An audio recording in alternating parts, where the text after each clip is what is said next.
আমি ১৯ বছরের একটা তরুণী মেয়ে ছিলাম, সবে যৌবনে পা দিয়েছিলাম। আমি আমার ঘরে একা ঘুমোতাম, যাতে কোনো কাজ করতে আমার কোনো দ্বিধা না হয়। একদিন আমার দেখাশোনার জন্য কাকা আমার ঘরে থাকতে এলেন। তারপর থেকে আমার অনেক অসুবিধা হতে লাগলো। আমি কাকার থেকে লুকিয়ে আমার কাজক্রম চালিয়ে যেতাম। একদিন কাকা আমাকে হাতে নাতে ধরে ফেললেন। আমার তো যেন প্রাণটা বেরিয়ে গেল। তারপর কাকা বললেন, তোমাকে এত পরিশ্রম করার কি দরকার? আমি তো আছি এটুকু বলেই কাকা। হ্যালো বন্ধুরা, আজকের এই গল্পে তোমাদের সবাইকে স্বাগত জানাই। আমার নাম অর্ণা। আমি লখনৌয়ের একটা ছোট্ট গ্রামের মেয়ে।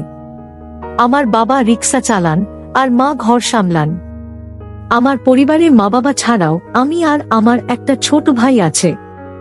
আমি এখন ১৯ বছরের। এই গল্পটা জুন মাসের ২০২৩ সালের। তখন আমার বয়স ছিল ১৭ আর কাকার বয়স ছিল ৩০। সেই সময় আমার ভর্তি হয়েছিল কানপুরের একটি নার্সিং কলেজে। সেখানে যাওয়ার মাত্র ৬ মাস হয়েছিল, তখনই আমি অসুস্থ হয়ে পড়লাম। ওখানকার খাবার আমার পেটে সহ্য হচ্ছিল না। বারবার পেট খারাপ হচ্ছিল, আর তাতেই আমি অসুস্থ হয়ে গেলাম। ডাক্তারের কাছে চেক আপ করাতে গিয়ে জানলাম আমার লিভার খারাপ হয়ে গেছে। এখন আমার ভালো খাওয়া দাওয়া আর চিকিৎসার দরকার ছিল। তাই আমি বাড়ি ফিরে এলাম। কলেজের পড়াশোনা মাঝপথেই ছেড়ে দিলাম। বাড়ি ফিরতেই পরিবারের লোকজন বলল, যদি তোমার শরীর এভাবে খারাপ থাকে তাহলে পড়াশোনা করো না। আমি এতটাই রোগা হয়ে গিয়েছিলাম যে মনে হচ্ছিল আমার কোনো বড় রোগ হয়েছে। আমি বাবাকে বললাম, ওখানকার খাবার আমার একদম ভালো লাগতো না, হজম হতো না। তখন বাবা বললেন, ঠিক আছে, তুমি অন্য কোথাও গিয়ে থেকে দেখো।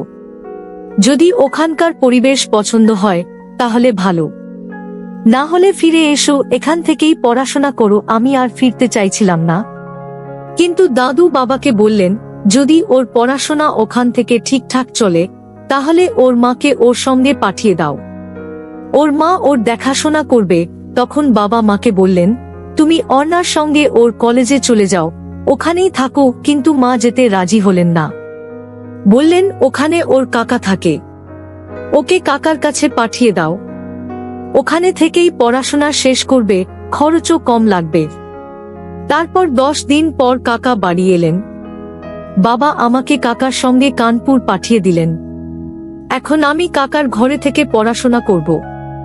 সকালে নাস্তা করে ৯টার সময় কলেজে যেতাম, দুপুর ১টা খেতে ফিরতাম, আর রাতের খাবার হতো প্রায় ৯টা। দিনগুলো ভালোই কাটছিল। মাঝে মধ্যে কাকার সঙ্গে বাজারে যেতাম, পিৎজা বার্গার খেতাম। কাকার ফ্ল্যাটে ফ্রি ওয়াইফাই ছিল, তাই কখনো কখনো আমি ঘরে বসেই অনলাইনে পড়াশোনা করতাম। সবকিছু খুব ভালোই চলছিল পরের ৬ মাস পর্যন্ত। কাকা সম্পর্কে আমার মনে কোনো বিশেষ ভাবনা আসেনি। একবারের কথা, আমি ছাদে ঘুরছিলাম। তখন কাকার ফ্ল্যাটের পাশের ছাদে একজন প্রতিবেশী তার মেয়ের সঙ্গে খেলছিলেন। এটা দেখে আমার মনেও কিছু অদ্ভুত অনুভূতি জাগল। ঠিক তখনই কাকার কথা মনে পড়ল, আর সেই মুহূর্ত থেকে আমার মনের দৃষ্টিভঙ্গি বদলে গেল। এরপর থেকে আমি কাকার ফ্ল্যাটে বেশি সময় কাটাতে লাগলাম। একদিন কাকাকে বললাম, কাকা, আমার কিছু নতুন জামাকাপড় কিনতে হবে, চলো বাজারে যাই। কাকা রাজি হলেন, বললেন, ঠিক আছে, সন্ধ্যায় যাব। পরদিন আমরা বাজারে গেলাম। ট্রেনে করে গিয়ে পৌঁছতেই কাকা নিজের জন্য কিছু জামা কিনলেন, কিন্তু আমার ভেতরের জামা কিনতে হবে। কাকার সঙ্গে থাকায় একটু দ্বিধা হচ্ছিল। আমি ভাবছিলাম কিভাবে বলবো, কিন্তু আমার চুপ থাকা দেখেই কাকা বুঝে গেলেন। বললেন, অর্ণা, যা কিনতে চাও গিয়ে কিনে নাও, আমি এখানেই আছি, আমার ওখানে যাওয়াটা ঠিক হবে না। আমি বললাম, না কাকা, এমন কিছু না, তুমি আমার সঙ্গে চলো। বলতে বলতে কি হলো জানি না, আমি তাকে সঙ্গে নিতে বলে ফেললাম। কাকা গম্ভীরভাবে আমার দিকে তাকালেন। ভাবলাম রেগে যাবেন, কিন্তু তিনি কিছু বললেন না, চুপচাপ দাঁড়িয়ে রইলেন। আমি ভেতরে গিয়ে প্রয়োজনীয় জামা কিনে ফিরলাম। তারপর আমরা বাসে উঠলাম। রাস্তাটা খারাপ ছিল, বাসটা একদিকে হেলে পড়ছিল। কাকা নিজেকে সামলাতে আমার কোমরে হাত রাখলেন আর জোরে ধরলেন। তখনই আমার শরীরে যেন একটা ঝটকা লাগলো, সারা শরীরে শিহরণ ছড়িয়ে গেল। আস্তে আস্তে তার হাত আরো কাছে এলো। কোমরে হাত থাকলেও আসলে তিনি আমাকে ঠিকমতো ধরছিলেন। হয়তো তিনিও কিছু অনুভব করছিলেন। আমারও অনুভূতিগুলো জেগে উঠল। কাকা আমার দিকে তাকালেন, তার মুখে একটা আলাদা ভাব আর হালকা হাসি। আমি জিজ্ঞেস করলাম, কি হলো কাকা? তিনি বললেন, আরে তোমার জামার বোতাম ছুটে গেছে। আমি বললাম, কাকা এই জন্যই তো শপিং করতে গিয়েছিলাম। তোমার সামনে কিভাবে বলবো, তাই কয়েকদিন চুপ করেছিলাম। এরপর আমরা দুজনে একটু খোলামেলা কথা বলতে শুরু করলাম। একদিন কাকা বাজারে সবজি কিনতে গেলেন। আমার মনে হলো তার ফিরতে দেরি হবে। আমারও কিছু করতে ইচ্ছে করছিল, তাই বাথরুমে গোসল করতে গেলাম। ভাবলাম কাকা বাজার থেকে ফিরতে সময় লাগবে, তাই দরজা খোলা রেখেই জামাকাপড় খুলে গোসল শুরু করলাম। জানতামই না কাকা কখন এসে বাথরুমে ঢুকে পড়লেন। তাকে দেখেই আমি একদম হতভম্ব হয়ে গেলাম। কাকা আমার দিকে একবার তাকালেন। আমি কিছু বুঝে উঠতে পারলাম না, তাড়াতাড়ি তোয়ালে নিয়ে নিজেকে ঢেকে ফেললাম। খুব ঘাবড়ে গিয়েছিলাম, ভাবছিলাম কাকা আমার সম্পর্কে কি ভাবছেন, কিভাবে তার মুখোমুখি হব, কিছুই বুঝতে পারছিলাম না। পরে জানলাম কাকা টাকা নিতে ভুলে গিয়েছিলেন, তাই তাড়াতাড়ি ফিরে এসেছিলেন। আমি জামা পরে দ্রুত বাইরে চলে গেলাম। সন্ধ্যা হয়ে গেল, রাত ৮টা বেজে গেল। ফ্ল্যাটে ফিরতেই দেখি কাকা মোবাইল চালাচ্ছেন। আমি চুপচাপ আমার বিছানায় শুয়ে পড়লাম।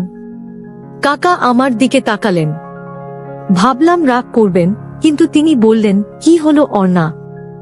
সকাল থেকে চুপচাপ কেন? আমি চুপ রইলাম। তিনি আবার বললেন, অর্ণা আমি কিছু বলছি। আমি বললাম, সরি কাকা। তখন কাকা বললেন, আরে এসব তো স্বাভাবিক, তুমি এতটা কেন ভয় পাচ্ছ? আমি বললাম, আমি খুব ভয় পেয়ে গিয়েছিলাম, তাই দুপুরে ঘরে আসিনি। কাকা বললেন, পাগল হয়েছ, এতে এত ভয় পাওয়ার কি আছে? তুমিই তো বলেছিলে শহরে এসব নাকি সাধারণ। তার বললেন, তোমাকে সপ্তাহে ৩-৪ বার মানসিক চাপ কমানোর জন্য কি করে সেটা ঠিক করতে হয়। যদি না পারো তাহলে এই কারণেই এমন করছিলে। এতে তোমার মনও ফ্রেশ হয়ে গেছে, পড়াশোনাতেও কোনো খারাপ প্রভাব পড়বে না। কাকার কথা শুনে আমার কান ঝিঁঝি করছিল। মনে হচ্ছিল আমি অন্য কোনো জগতে চলে গেছি। তখন কাকা আমার কাঁধে হাত রেখে সান্ত্বনা দিয়ে বললেন, অর্ণা তুমি অযথা কোন ফালতু জিনিসের টেনশন নিও না। আমি আবার বললাম, সরি কাকা। কাকা বললেন, হ্যাঁ ঠিক আছে, কোনো ব্যাপার না। তবে তোমার ওপর রাগ করতে হলে সকালেই করে দিতাম, যখন তুমি ছাদ থেকে পাশের ছাদে ওসব দেখছিলে। আমি তখনও সব দেখেছি, কারণ আমি তোমার পেছনেই দাঁড়িয়েছিলাম। এগুলো একটা বয়সে স্বাভাবিক।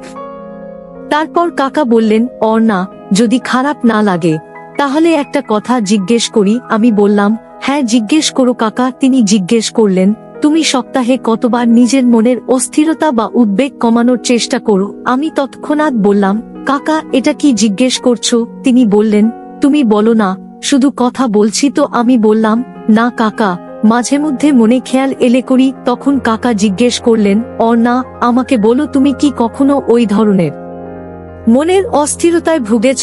আমি ঘাবড়ে গেলাম, তবে এসব কথা বলতে আমার মজাও লাগছিল। তাই বললাম, কাকা তুমি কি সম্পর্কে জিজ্ঞেস করছো? আমি কিছু বুঝলাম না। তখন কাকা বোঝালেন, যেটা তুমি ছাদ থেকে দেখছিলে কাল। আমি একটু বিভ্রান্ত হলাম, ভয়ও লাগছিল, তবুও স্বাভাবিক থাকার ভান করে হালকা হাসলাম। জানি না সেদিন এসব কি হচ্ছিল।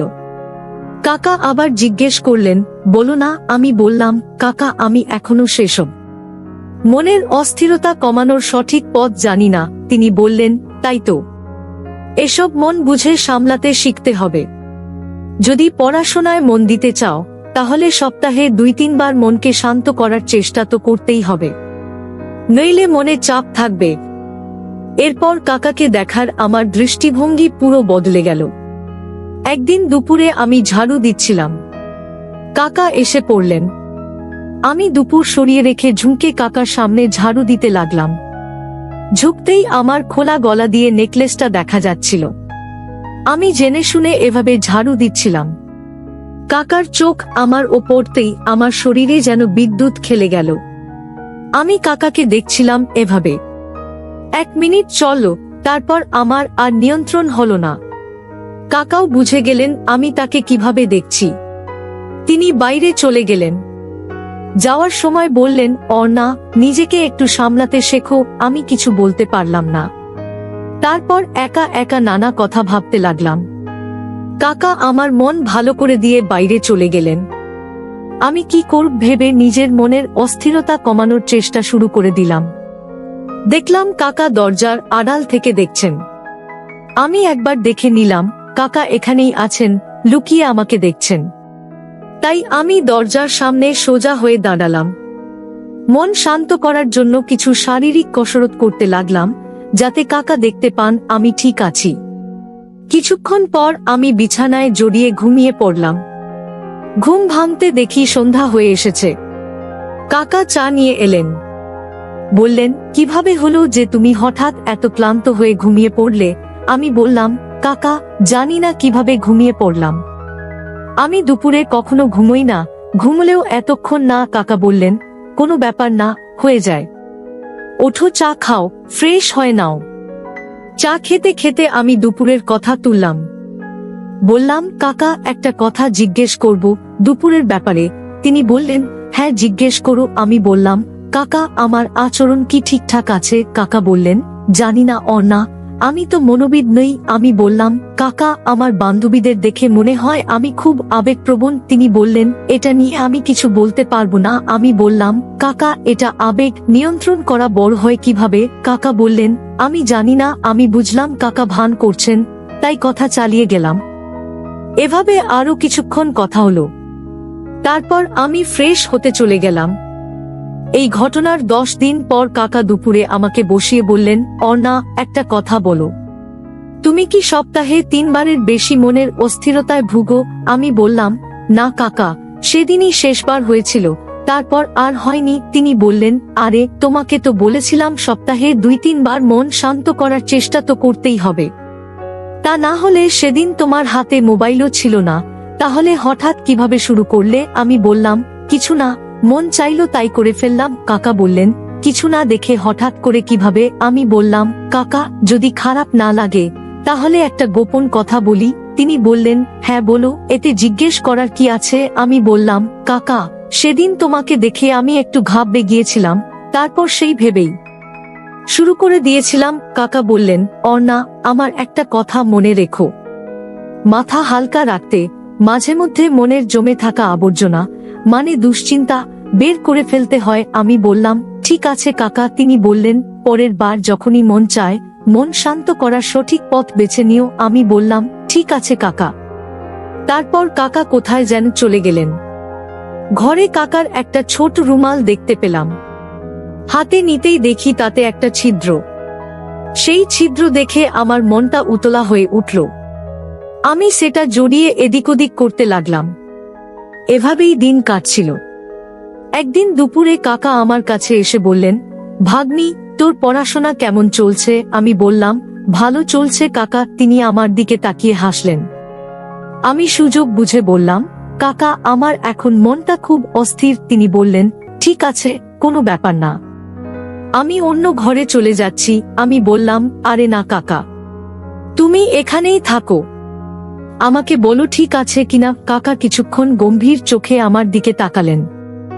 আমি শরীর বলা শুরু করতেই তিনি হঠাৎ উঠে বললেন, ঠিক আছে, তোমার যদি ভালো লাগে তাহলে আমারও কোনো সমস্যা নেই। আমি খুশি হয়ে গেলাম। কাকা আমাকে মন দিয়ে দেখছিলেন। আমিও পুরো মন কাকার কথার ওপর দিয়ে দিলাম। তিনি আমার দিকে মনোযোগ দিয়েছিলেন। আমার সামনের চেয়ারে বসেছিলেন। এই প্রথমবার আমি কাকার সামনে এভাবে নিজের মনের কথা বলছিলাম। আমার জন্য এটা ছিল একটা সুন্দর মুহূর্ত। কাকা বললেন, অর্ণা, কোনো সাহায্য লাগলে বলো। আমি বললাম, কাকা, খুব মন অস্থির হচ্ছে, প্লিজ কিছু উপদেশ দাও। এটুকু বলতেই কাকা আমাকে সান্ত্বনা দিয়ে আদর করে ধরলেন আর আমার পিঠে হাত বুলিয়ে দিলেন। তার হাতের ছোঁয়ায় আমার শরীরে একটা অদ্ভুত শান্তি পেলাম। আমার মন ভরে উঠল। আমি তাড়াতাড়ি উঠে কাকাকে জড়িয়ে ধরে বললাম, ধন্যবাদ কাকা, তোমার কথা শুনে অনেক ভালো লাগলো। কাকা আমাকে পেছন থেকে স্নেহের সাথে জড়িয়ে ধরে বললেন, কষ্ট পেও না মা, আমি আছি। আমি চোখের জল চেপে ধরে রইলাম। পুরো 2 ঘন্টা আমরা মনের কথা শেয়ার করলাম। 2 ঘন্টা পর যখন আমার চোখ থেকে জল পড়তে বন্ধ হলো, তখন আমার একটু শান্তি মিলল। তারপর আমি কাকার সঙ্গে বসে পরিকল্পনা করলাম ভবিষ্যতের জন্য। এখন যখনই আমার মন অস্থির হয়, আমি রাতেই কাকাকে বলে দিই। তারপর আমরা একে অপরকে সান্ত্বনা দিই, মানসিক সমর্থন দিই। তো বন্ধুরা, গল্পটা যদি ভালো লেগে থাকে তাহলে চ্যানেলটা সাবস্ক্রাইব করো।